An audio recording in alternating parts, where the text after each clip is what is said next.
विद्यार्थी मित्रांनो नमस्कार. मी डॉक्टर भारत एल गडाख, सहाय्यक प्राध्यापक, department of geography, KRTR, BH commerce आणि M science, popularly known as KTHM college. विद्यार्थी मित्रांनो, सर्वप्रथम आजच्या तासिकेमध्ये मी तुमचे सहर्ष स्वागत करीत आहेत. आपण GG 220B geography of Maharashtra म्हणजेच महाराष्ट्राचा भूगोल हा जो स्पेशलचा पेपर आहे यामधील मागील तासिकेला आपण चॅप्टर नंबर 1 बघितला. तर आजच्या तासिकेपासून आज आपण बघणार आहोत चॅप्टर नंबर 2 किंवा त्याचं टायटल आहे पॉप्युलेशन आणि सेटलमेंट किंवा लोकसंख्या आणि वस्ती याविषयी आपण चर्चा करणार आहोत. या टॉपिक मधील असणाऱ्या किंवा या प्रकरणामध्ये असणाऱ्या लोकसंख्या किंवा सेटलमेंट यांचा सहसंबंध कसा आहे किंवा लोकसंख्या असेल तर लोकसंख्येचे वितरण कशा स्वरूपात झालेले आहेत याचा आपल्याला आजच्या तासिक या प्रकरणामध्ये आपल्याला त्या गोष्टीविषयी आपल्याला गोष्टीविषयी बघायचे आहेत. विद्यार्थी मित्रांनो, आजच्या तासिकेला आपण बघणार आहोत की पॉप्युलेशन डिस्ट्रीब्युशन इन महाराष्ट्र म्हणजेच महाराष्ट्रामध्ये लोकसंख्येचं वितरण कसं झालेलं आहे या प्रकाराविषयी अभ्यास करत असताना लोकसंख्येचं वितरण अभ्यासत असताना आपल्याला की महाराष्ट्रामध्ये कशा प्रकारच्या लोकसंख्येचं रिसोर्सेस म्हणून वापरला केला जातो याचाही आपल्याला या ठिकाणी विचार करावा लागेल. आपण मागील तासिकेचा थोडासा विचार करत असताना मागील तासिकेला मी तुम्हाला सांगितलं होतं की मागील तासिकेला आपण असणाऱ्या वेगवेगळ्या कृषीच्या समस्या या समस्यांविषयी विचार करत आलो होतो. म्हणजेच त्यामध्ये नैसर्गिक समस्या असेल, सामाजिक समस्या असेल, आर्थिक समस्या असेल किंवा कृषी समस्या असेल, अशा वेगवेगळ्या समस्याविषयी आपण मागील तासिकेला त्याचा विषयी मागोवा घेतलेला आहे. विद्यार्थी मित्रांनो, आजच्या तासिकेला आपण बघणार आहोत की पॉप्युलेशन डिस्ट्रीब्युशन ऑफ महाराष्ट्र म्हणजेच याविषयी बघूया. तर सर्वप्रथम बघत असताना कोणत्याही देशाचा किंवा राज्याचा आर्थिक विकास हा त्या प्रदेशात उपलब्ध असलेल्या नैसर्गिक साधन संपत्ती तिथे लोकसंख्येचं स्वरूप यावर अवलंबून असतो. म्हणजेच देशातील साधन संपत्तीचा पर्याप्त उपयोग हा बऱ्याच प्रमाणात लोकसंख्येचा आकार, लोकसंख्येची रचना, लोकांची उपक्रमशीलता, कार्यक्षमता, तांत्रिक ज्ञान यावर अवलंबून असतो. यामुळे उत्पादनासाठी आवश्यक असलेले श्रम, संघटन आणि उपक्रम हे घटक देशाच्या लोकसंख्येशी निगडीत आहेत. म्हणूनच लोकसंख्या देखील एक महत्त्वाची साधन संपत्ती आहे. आता देशाच्या आर्थिक उत्पन्नाबरोबरच या देशाचे सार्वभौमत्व, संरक्षण व शास्त्रीय दृष्ट्या देशाचा विकास घडवून आणण्यासाठी लोकसंख्येला महत्त्वाचे स्थान असते. मानव आपल्या ज्ञानाच्या बळावर सभोवतालच्या पर्यावरणातून गरजा भागवण्यासाठी प्रयत्नशील असतो. परंतु जेव्हा लोकसंख्या वाढत जाते त्यावेळी लोकांच्या गरजा सर्वार्थाने पूर्ण करणे अशक्य असते. त्यामुळे देशातील वाढती लोकसंख्या ही संपत्तीऐवजी ओझे ठरते. म्हणजे भारतात तसेच महाराष्ट्रात गेल्या अनेक वर्षांमध्ये लोकसंख्येच्या नियंत्रणासाठी प्रयत्न केले जात आहेत. आता आपण याविषयी बघत असताना महाराष्ट्रातील लोकसंख्येच्या वितरणावर आपल्याला माहिती आहे कोणकोणते घटक परिणाम करू शकतात. उदाहरणार्थ भौगोलिक घटक असेल, आर्थिक घटक असतील, सामाजिक घटक असतील किंवा लोकसंख्याशास्त्रीय घटक असतील याचाही आपल्याला या ठिकाणी पूर्ण करणे गरजेचे आहे. आणि सर्वात महत्त्वाची गोष्ट आहे की लोकसंख्या हा जो घटक आहे तो गतिमान घटक आहे असे आपण या ठिकाणी म्हणू शकतो. थोडक्यात जर आपण असा विचार केला की महाराष्ट्रामध्ये असणाऱ्या लोकसंख्येचे वितरण हे विषम आपल्याला पाहावयास मिळत असते. आता याचपैकी आपण एक बघणार आहोत की महाराष्ट्रातील असणारी लोकसंख्या ही साधन संपदा कशी आहे, म्हणजे पॉप्युलेशन ॲज अ रिसोर्स कसं आहे त्याविषयी आपण थोडक्यात विचार करूया. सर्वप्रथम आपण बघत असताना की लोकसंख्या ही नैसर्गिक साधन संपदा आहे. म्हणजेच लोकसंख्या ही नैसर्गिक संसाधन आहेत. आता संसाधन कसे म्हणायचं तर लोकसंख्येची गुणवत्ता ही कार्यक्षमता, त्यामध्ये लोकसंख्येची असणारी साक्षरता म्हणजे लिटरसी, बुद्धिमत्ता यावर अवलंबून असते. म्हणजे सर्वात महत्त्वाची गोष्ट आहे की ती नैसर्गिक संसाधन कधी होणार आहे तर नैसर्गिक संसाधन होण्यासाठी त्याला लोकसंख्येची गुणवत्ता ही कार्यक्षमता असली पाहिजे. सर्वात महत्त्वाची लोकसंख्येची गुणवत्ता ही त्याची कार्यक्षमता असते, त्यामध्ये साक्षरता असते, बुद्धिमत्ता असते यावर अवलंबून असते. म्हणजे जर असा आपण विचार केला की कोणत्याही देशातील उद्योगधंदे, शेती, व्यापार, खाणकाम, संरक्षणासाठी व व्यवसायाची प्रगती हे देखील लोकसंख्येच्या गुणवत्तेवर अवलंबून असतात. म्हणजे आपण असा विचार करू की कुठल्याही देशाचा आर्थिक विकास जर चांगल्या प्रकारे साधायचा असेल तर त्या ठिकाणी असणारी लोकसंख्येची गुणवत्ता किंवा त्या ठिकाणी असणारी लोकसंख्या किती गुणवत्तेवर अवलंबून आहेत यासाठी आपल्याला ते महत्त्वाचं असतं. म्हणजे तरच ती लोकसंख्येची एक साधन संपत्ती ठरू शकते असं आपण या ठिकाणी नमूद करूया. आता सर्वात महत्त्वाची गोष्ट आहे की लोकसंख्येमुळे देशाला संरक्षणाची सर्वात महत्त्वाची गोष्ट आहे की मानवी शक्ती प्राप्त होते. आणि मानवी शक्ती प्राप्त करायची असेल तर लोकसंख्या किंवा देशाला संरक्षण द्यायचं असेल तर लोकसंख्येमुळेच आपण देऊ शकतो असं आपल्याला म्हणता येईल. म्हणूनच जगाची जागतिक लोकसंख्या म्हणजेच एकूण मानवी लोकसंख्या असं आपण म्हणत असतो. म्हणजे जगामध्ये असणारी जी लोकसंख्या आहे त्या लोकसंख्येला आपण ह्युमन पॉप्युलेशन किंवा मानवी लोकसंख्या असंही म्हणतो. म्हणजे जगामध्ये असणाऱ्या वेगवेगळ्या देशामध्ये असणाऱ्या वेगवेगळ्या खंडामध्ये असणाऱ्या वेगवेगळ्या प्रांतामध्ये असणाऱ्या वेगवेगळ्या विभागामध्ये असणारी जी लोकसंख्या आपण या सर्व लोकसंख्येला ह्युमन पॉप्युलेशन किंवा मानवी लोकसंख्या असंही म्हणत असतो. म्हणून इसवी सन 2017 साली सुरुवातीला जागतिक लोकसंख्या होती 7.6 अब्ज झाली होती आणि त्याच वेळेस भारताची लोकसंख्या सुमारे 1 अब्ज 34 कोटी एवढी आहे असा आपण अंदाज केलाय. आता दिल्ली असेल, मुंबई असेल, कोलकाता असेल अशा ही भारताची सर्वात जास्त लोकसंख्या असलेली शहर आहेत आपल्याला माहिती आहे. आता सर्वात महत्त्वाची गोष्ट आहे की ठाणे जिल्हा हा देशातील सर्वात जास्त लोकसंख्या असलेला जिल्हा म्हणून ओळखला जातो. आता त्याही पुढे आपण गेल्यानंतर असं म्हणू की 11 जुलै 1987 साली 5 अब्ज व अपत्य जन्माला आलं. 11 जुलै 1987 रोजी जगामध्ये 5 अब्ज म्हणजे 5 अब्ज पूर्ण होणार आहे त्यावेळेस अपत्य जन्माला आलं. तेव्हापासून हा दिवस विश्व लोकसंख्या दिवस म्हणून या ठिकाणी पाळला जातो. 11 जुलै हा दिवस विश्व लोकसंख्या वर्ल्ड पॉप्युलेशन डे म्हणून साजरा केला जातो. 1987 ते 2011 पर्यंतच्या विश्व लोकसंख्या 2 अब्जने वाढली. 31 ऑक्टोबर 2011 रोजी भारताची लोकसंख्या होती 7. भारत देशाची लोकसंख्या ही प्रामुख्याने जर आपण विचार केला तर किती होती हे आपण बघितलं आणि म्हणजेच 20वे शतक हे जागतिक लोकसंख्येच्या इतिहासामध्ये क्रांतिकारी शतक म्हणून ओळखले जाते. म्हणजे आपण जर विचार केला की भारताची लोकसंख्या आणि देशाची लोकसंख्या याचा जर आपण विचार केला तर या ठिकाणी जगाच्या 20व्या शतकामध्ये जास्तीत जास्त लोकसंख्येमध्ये झालेले बदल आपल्या ठिकाणी म्हणता येईल. आता 1927 साली जगाची लोकसंख्या 2 अब्ज होती आणि 27 साली 2 अब्ज होईल आणि परंतु 30 वर्षात ती 1959 3 अब्ज व त्यापुढील 39 वर्षात विश्व लोकसंख्या ही दुप्पट म्हणजे 6 अब्ज झाली असं आपल्या ठिकाणी म्हणावं लागेल.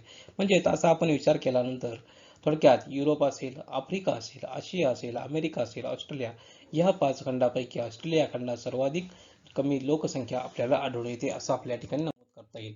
आता पुढे गेल्यानंतर आपल्याला असं म्हणता येईल की ऑस्ट्रेलियाच्या लोकसंख्या वाढीचा दरही अगदी कमी आहे. जगाच्या एकूण लोकसंख्येत 60% लोक या आशिया खंडामध्ये राहतात असं आपल्याला म्हणता येईल.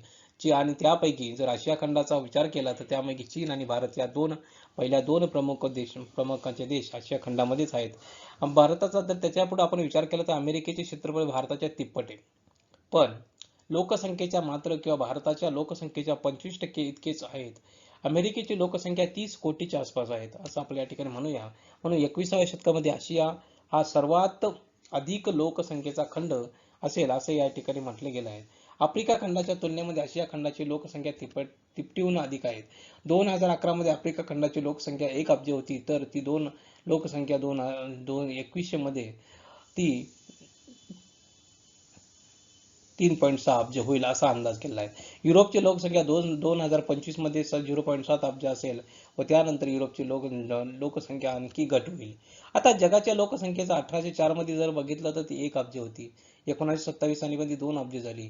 1959 मध्ये ती 3 अब्ज झाली. 1974 मध्ये ती 4 अब्ज झाली. 1987 मध्ये 5 अब्ज झाली.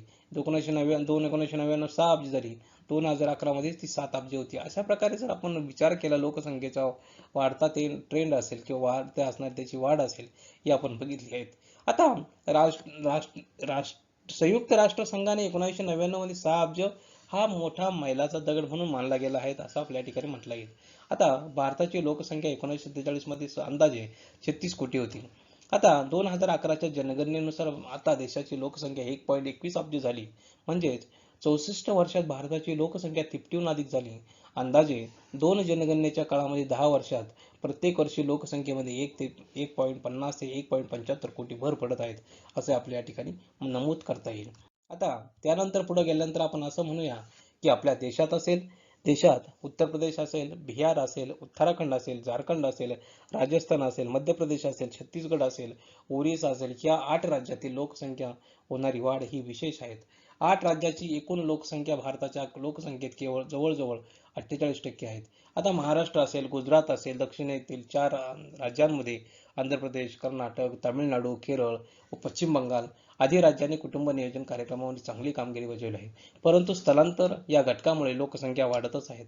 आता तरी ह्या राज्याचा नैसर्गिक लोकसंख्या वाढीचा दर काही अंश कमी झाला आहे असं आपल्या ठिकाणी म्हणता येईल. आता हे झाल्यानंतर हे सर्व महाराष्ट्राचा आपण ह्या भारताचा विचार केल्यानंतर जगाचा विचार केल्यानंतर आपण आपल्या महाराष्ट्राकडे येणार आहोत. 1 मे 1960 रोजी महाराष्ट्र राज्याची स्थापना झाली हे सर्वांना माहिती आहे. आता महाराष्ट्र राज्य 1961 साली च्या जनगणनेनुसार महाराष्ट्राची लोकसंख्या होती फक्त 3.95 कोटी एवढीच होती. तो 1961च्या जनगणनेनुसार महाराष्ट्राची लोकसंख्या होती 3.95 कोटी. 1960-61 ते 1971 ह्या दशकामध्ये महाराष्ट्राची लोकसंख्या 27.25% वाढ झाली आणि त्यानंतर 1971-81 मध्ये असेल ते 24.54% वाढ झाली. म्हणजेच 2011 मध्ये महाराष्ट्राची लोकसंख्या 11 कोटीहून अधिक होती. महाराष्ट्राच्या लोकसंख्येच्या राजधानीचा म्हणजेच मुंबईचा सर्वात मोठा वाटा आहे हे आपल्याला माहिती आहे सर्वांना. की आता 2001च्या आकडेवारीनुसार मुंबईची लोकसंख्या 1.19 कोटी होती, तर 2011च्या मध्ये ती 1.84 कोटी झाली असं आपल्याला म्हणता येईल इतकी होती. 2021च्या साली मुंबई शहराची लोकसंख्या 2.25 कोटीहून अधिक असेल असा अंदाज व्यक्त केला जातो. आता मुंबईसह महाराष्ट्रामध्ये लोकसंख्येत सातत्याने वाढ होत आहे याचे प्रमुख कारण म्हणजे राज्यातील इतर जिल्ह्यांमधून, इतर देशांमधून, इतर राज्यांमधून नोकरी असेल, दैनंदिन रोजीरोटी असेल, शिक्षणाच्या संधी असेल, शहरी राहणीमानाची आवड असेल आदी वेगवेगळ्या कारणांसाठी मोठ्या प्रमाणात स्थलांतर या महाराष्ट्रामध्ये असणाऱ्या मोठ्या शहरांमध्ये होत आहेत आणि त्याहीमुळे या ठिकाणी असणारी लोकसंख्या वाढ होते असं आपल्याला म्हणता येईल. आता कर्नाटक असेल, उत्तर प्रदेश असेल, बिहार असेल या राज्यांमधून महाराष्ट्रामध्ये येणारे लोकांचे प्रमाण हे सर्वाधिक आहेत. त्याचप्रमाणे इतर राज्यांमधून म्हणजे मुंबई असेल, पुणे असेल, नाशिक असेल, नागपूर, औरंगाबाद या शहरामध्ये मोठ्या प्रमाणावर आगमन किंवा स्थलांतर होत आहेत असं आपल्या ठिकाणी म्हणता येईल. औद्योगिकरण असेल, शहरीकरण असेल अशा प्रमुख कारणांमुळे स्थलांतर होण्याचे प्रमाण अधिक आहेत. सर्वात महत्त्वाची ह्या कारणांमुळे अधिकाधिक मोठ्या प्रमाणावर जास्तीत जास्त मोठ्या प्रमाणात स्थलांतर होत आहेत आणि हे स्थलांतर झाल्यामुळे ह्या शहरामध्ये वाढती लोकसंख्या ही अशा समस्या निर्माण झाल्या आहेत. या समस्या निर्माण होण्याचं कारण एक सर्वात महत्त्वाचं गोष्ट आहे की आधुनिकीकरण, औद्योगिकरण, शहरीकरण हे होय. त्यानंतर पुढे गेल्यानंतर महाराष्ट्रामध्ये भूमी असेल, जल असेल, वने असेल, खनिजे असेल, प्राणी असेल, संसाधने इत्यादीचे वितरण अत्यंत असमान आहेत. या संसाधनांना म्हणून महत्त्व केवळ मानवामुळे प्राप्त झाले आहेत असं आपल्या ठिकाणी म्हणता येईल. म्हणजे कोणतीही संसाधने असतील तर मानवानं जर वापरली नसतील तर त्यांना मानव प्राप्त झालं होऊ शकत नाहीत असं आपल्या ठिकाणी म्हणता येईल. थोडक्यात लोकसंख्येच्या दृष्टीने जर आपण विचार केला महाराष्ट्राचा भारतात दुसरा क्रमांक लागतो आणि इसवी सन 2011च्या जनगणनेनुसार महाराष्ट्राची लोकसंख्या 11,23,72,972 इतकी होती असं आपल्या या ठिकाणी नमूद करावं लागेल. म्हणजे थोडक्यात असा आपण विचार केला की महाराष्ट्राच्या लोकसंख्याची ही भारताच्या बाबतीमध्ये एकूण वाटा मोठा आहेत. आता यामध्ये जर आपण विचार केला तर 11,23,72,972 इतके आहेत. त्यापैकी 51.9% पुरुष आहेत आणि 48.1% स्त्री आहेत. म्हणजे एकूण लोकसंख्येच्या पैकी विचार जर केला, भारताच्या एकूण लोकसंख्येचा विचार जर आपण करत गेलो त्यापैकी 9.29% लोकसंख्या ही महाराष्ट्रामध्ये राहते असं आपल्या ठिकाणी नमूद करता येईल. आता देशाच्या लोकसंख्येच्या बाबतीमध्ये जर आपण विचार केला की महाराष्ट्रामध्ये राज्य असेल, उत्तर प्रदेश असेल खालोखाल दुसऱ्या क्रमांकावर आहेत. आता 2011च्या जनगणनेनुसार महाराष्ट्राची लोकसंख्या तुम्हाला मगाशी सांगितली 11 कोटीच्या आसपास आहे. या देशाच्या 9% आहे हे आपण आपल्याला विचार केला. आता राज्यामध्ये अनुसूचित जातीचे जर प्रमाण बघितले ते 10.2%, तर अनुसूचित जमातीचे प्रमाण हे 8.8% लोक राहतात. इतर राज्यांच्या तुलनेमध्ये महाराष्ट्रातील शहरी भागातील लोकसंख्या ही झपाट्याने वाढत आहेत. आता देशातील इतर महत्त्वाच्या राज्यांच्या तुलनेत महाराष्ट्रात शहरीकरणाचे प्रमाण लक्षणीय असल्यामुळे येथील लोकसंख्येचे घनतेचे प्रमाण प्रति चौरस किलोमीटर 365 जितके जास्त आहेत. 1961 ते 2000 या कालावधीमध्ये महाराष्ट्रात शहरीकरणाच्या स्तरात जलदगत्या वाढ झाली आणि 1961 नंतरची स्थिती लक्षात घेता भविष्यात हा कल असाच राहील अशी अपेक्षा या ठिकाणी आपल्याला म्हणावं लागेल. म्हणजे जर असा आपण विचार केला तर या ठिकाणी जलदगतीने वाढत राहिली महाराष्ट्राचा शहरीकरणाचा जर जलदगतीने वाढ झाली तर भविष्यामध्ये मोठ्या प्रमाणावर या ठिकाणी जास्तीत जास्त मोठ्यावर अर्बनायझेशन किंवा शहरीकरण आपल्याला झालेलं दिसेल. आता राज्याचा जर आपण विचार केला तर राज्यात प्राथमिक शिक्षणाला महत्त्व दिल्यामुळे साक्षरतेच्या प्रमाणामध्ये थोड्याफार का होईना प्रमाणामध्ये थोडी सुधारणा होत आहे. सर्वात महत्त्वाची गोष्ट आहे की ज्या ठिकाणी शिक्षणाला महत्त्व दिलं गेलं असेल किंवा साक्षरता असेल तर साक्षरता असल्यामुळे शिक्षणामध्ये वाढ होईल, पर्यायाने लिटरसी रेट चांगल्या प्रकारे वाढलेला असेल. आता 2001च्या सालच्या जनगणनेनुसार आपण विचार केला तर देशातील साक्षरतेचे प्रमाण 64.8% होते. त्या तुलनेने जर आपण विचार केला, ह्या प्रमाणाच्या तुलनेत जर आपण विचार केला तर राज्यातील साक्षरतेचे प्रमाण हे 76.9% इतके होते, असं आपल्या ठिकाणी नमूद करूया. थोडक्यात अभियांत्रिकी असेल, वैद्यकीय असेल किंवा व्यवस्थापन क्षेत्रामध्ये उच्च शिक्षण देणाऱ्या उत्तमोत्तर संस्थाही राज्यामध्ये मोठ्या प्रमाणावर विकसित झाल्या आहेत. याच्याही प्रमुख कारणांमुळे महाराष्ट्रामध्ये असणाऱ्या साक्षरतेचे प्रमाण चांगल्या प्रकारे आहेत. आता त्यानंतर पुढे जाऊया की महाराष्ट्र हे पश्चिम भारतातील सर्वात महत्त्वाचे राज्य आहेत. आता महाराष्ट्रात भारतातील दुसऱ्या क्रमांकाची लोकसंख्या असलेले राज्य हे आहे आपल्याला माहिती आहे. कर्नाटक असेल, गोवा असेल, गुजरात असेल, तेलंगणा असेल, छत्तीसगड असेल, मध्य प्रदेश असेल, दादरा नगर हवेलीचा केंद्रशासित प्रदेश असेल, अरबी समुद्र या राज्याच्या सीमेवरती आहेत हे आपल्याला माहिती आहे. आता महाराष्ट्राची अंदाजे लोकसंख्या आपल्याला सांगितलं तुम्हाला की जी लोकसंख्या असेल दुसऱ्या क्रमांकाची उपराष्ट्रीय संस्था म्हणूनही आपण बघितलं जातं. आता राज्यात एकूण लोकसंख्येची घनता 950 चौरस किलोमीटर मैल तर 370 प्रति चौरस किलोमीटर इतकी आपल्याला म्हणू शकतो. ही घनता नक्कीच बदलते कारण राजधानी ही पृथ्वीवरील सर्वात जास्त दाट लोकसंख्या असलेल्या शहरापैकी एक आहेत. आता महाराष्ट्र हे भारतातील सर्वात जास्त विकसित श्रीमंत राज्य म्हणून असून देशाच्या GDPच्या 1.3% वाटा ह्या महाराष्ट्राचा आहे. म्हणजे महाराष्ट्राची राजधानी मुंबई ही भारताची आर्थिक राजधानी म्हणूनही या ठिकाणी ओळखली जाते. आता जर आपण थोडासा विचार केला की मुंबई हे भारताचे सर्वाधिक लोकसंख्या असलेले शहर आणि देशातील दुसऱ्या क्रमांकाचे लोकसंख्या असलेले महानगर आहेत. आता मेट्रो क्षेत्रामध्ये अंदाजे 29 दशलक्ष किंवा 22 दशलक्षच्या आसपासमध्ये त्या ठिकाणी लोक राहतात असं आपल्या या ठिकाणी म्हणता येईल. आता जगातील सर्वाधिक असलेले लोकसंख्या असलेले शब्द होय म्हणजेच मुंबई ही जगातील सर्वाधिक लोकसंख्या असलेले एक शहरापैकी एक भाग आहेत. आता नागपूर ही महाराष्ट्राची दुसरी राजधानी आहेत. आता मध्य महाराष्ट्रातील सर्वात मोठे शहर तसेच भविष्यातील जागतिक शहरही म्हणून त्या ठिकाणी ओळखले जाते. आता नागपूरचा वेगाने वाढणारा प्रदेश जर बघितला असेल किंवा मुंबई किंवा पुण्याच्या मागे असेल किंवा महाराष्ट्राचे तिसरे सर्वाधिक लोकसंख्या असलेले शहर जर असेल तर त्याचा आपण जर विचार केला अंदाजे तर 2.2 लक्ष आहेत असं आपण या ठिकाणी म्हणू शकतो. थोडक्यात नागपूर हे भारतामध्ये 13व्या क्रमांकाचे शहर आहेत आणि देशातील सर्वाधिक औद्योगिक शहरापैकी एक आहेत. म्हणून महाराष्ट्रातील बहुसंख्य लोक मराठी आहेत असे आपण या ठिकाणी म्हणतो. म्हणून महाराष्ट्रातील लोक असलेले इंडो आर्यन वंशीय समूह आहे. हा इतिहास 2000 वर्षापूर्वी अधिक वर्षापूर्वीचा आहे. म्हणजे अल्पगटात असेल, गुजराती असेल, बिहारी असेल, पंजाबी असेल, पारशी असेल, तामिळ असेल, कानडी असेल यांचाही समावेश प्रामुख्याने यामध्ये झालेला आपल्याला बघायला मिळतो. थोडक्यात असा आपण विचार केला की या ठिकाणी असणारी औद्योगिक शहरापैकी महाराष्ट्रामध्ये असणारे नागपूर हे औद्योगिक शहर या ठिकाणी विकसित झाले आहेत असं आपण म्हणू शकतो. थोडक्यात महाराष्ट्रामध्ये आदिवासी लोक हे हलबा असेल, कातकरी असेल, वारली असेल, ठाकर असेल यांचा समावेश प्रामुख्याने याच्यामध्ये होतो. थोडक्यात महाराष्ट्रामध्ये असणाऱ्या वेगवेगळ्या प्रकारच्या जाती असेल, जमाती असेल ह्या महाराष्ट्रामध्ये चांगल्या प्रकारे राहत आहेत आणि महाराष्ट्रातील असणाऱ्या आदिवासी लोकांमध्ये या प्रमुख जातीमध्ये म्हणजे एसटी कॅटेगरीमध्ये येणारे हलवा असेल, कातकरी असेल, वारली असेल, ठाकर असेल याचा समावेश होतो. थोडक्यात महाराष्ट्रामध्ये आपण जर असा विचार केला की महाराष्ट्रामध्ये पुणे असेल, कोकण असेल, औरंगाबाद असेल, नाशिक असेल, अमरावती असेल आणि नागपूर असेल या प्रशासकीय कामासाठी 6 महसूल विभागात विभागलेले 36 जिल्हे आहेत. हे सर्वात महत्त्वाची गोष्ट आहे. म्हणजे हे जे प्रमुख प्रशासकीय विभाग आहे या प्रमुख प्रशासकीय विभागामध्ये असणारी लोकसंख्या असेल म्हणजे पश्चिम महाराष्ट्र असेल किंवा कोकण विभाग असेल, पुणे विभाग असेल, नाशिक विभाग असेल, अमरावती विभाग असेल किंवा औरंगाबाद विभाग असेल किंवा नागपूर विभागात यामध्ये असणारे लोकसंख्येचे वितरण वेगवेगळ्या प्रकारे झाले आहेत. म्हणजे जर आपण कोकण विभागाचा विचार केला तर त्या ठिकाणी असणारे मुंबई असेल किंवा मुंबईचे उपनगर असेल किंवा या ठिकाणी असणारी लोकसंख्येची घनता असेल त्या ठिकाणची असणारी घनता.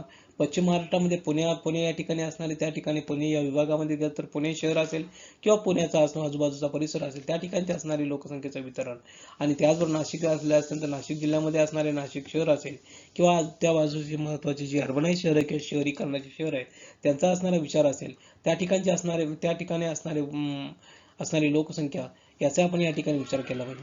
म्हणजे प्रत्येक महत्त्वाच्या शहरापैकी जर आपण विचार केला तर शहरामध्ये असणारी लोकसंख्या या ठिकाणी सर्वात जास्त आहेत असे आपल्या ठिकाणी नमूद करता येईल. थोडक्यात आता याचा विचार केला तर मगाशी मी तुम्हाला सांगितलं की ठाणे जिल्ह्यामध्ये सर्वाधिक लोकसंख्या 12 दशलक्ष असून त्या खालोखाल मुंबई उपनगर असेल आणि पुणे प्रत्येकी 10 लक्षाच्या आसपास आहेत असं आपल्या ठिकाणी म्हणता येईल. म्हणजे थोडक्यात असा आपण विचार केला की लोकसंख्येच्या बाबतीमध्ये किंवा लोकसंख्या हीच एक साधन संपत्ती आहे किंवा पॉप्युलेशन ॲज अ रिसोर्स म्हणून आपण त्याच्याकडे बघितलं गेलं पाहिजे.